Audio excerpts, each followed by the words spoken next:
যেটা বলছিলাম যে এই পেশায় তো চ্যালেঞ্জ অনেক, স্পেশালি আমরা যেটা নর্মাল জীবনে দেখি যে আমরা যারা কাজ করি 9টা 5টা বা 10টা 6টা পর্যন্ত আমাদের অফিস আওয়ার থাকে। তো আপনাদের তো একটু টাফ লাইফ ম্যানেজ করতে হয়। তো এক্ষেত্রে আপনাদেরকে মানে কেমন টাইম শিডিউল মেনটেন করতে হয় কাজের জন্য বা চাকরির জন্য? ধন্যবাদ আপনাকে। এই ক্ষেত্রে আসলে আমাদের কাজের শুরু আছে, রিপোর্টিং সময় আছে। সকাল 8:30টায় আমাদের রিপোর্টিং করতে হয়। কিন্তু আমাদের কাজের শেষ বলতে আসলেই শেষ বলতে নেই আমাদের।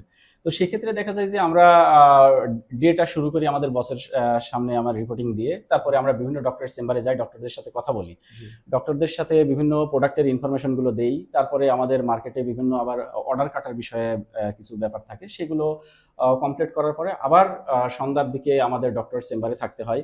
এবং এটা এমনও ডক্টর থাকেন, দেখা যাচ্ছে যে তিনি সাক্ষাতের সময় রাত 10টা, 11টা, 12টা, এমনকি রাত 2টা পর্যন্ত সাক্ষাতের সময় দেন। রাত 2টায়? রাত 2টা এমন আমি অনেকদিন আমার সাথে হয়েছে এবং আমি এটা করেছি। তো এই ক্ষেত্রে একটু চ্যালেঞ্জিং তো অবশ্যই।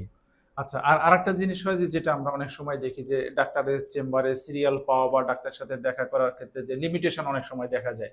তো এইটা আপনারা মানে মেইনটেইন করেন কিভাবে? এটা আসলে ডক্টরের যে ডক্টর আসলে ডক্টরের যিনি অ্যাসিস্ট্যান্ট থাকেন? অ্যাসিস্ট্যান্ট থাকেন, জি। উনি আসলে বলে দেন যে ওনাকে স্যার ইনফর্ম করেন যে আসলে এতটা থেকে এতটা পর্যন্ত কোম্পানির লোকদের সাথে আমি সাক্ষাৎ করব। সেই সময়টাতে আমরা ডক্টরের সাথে যোগাযোগ করি।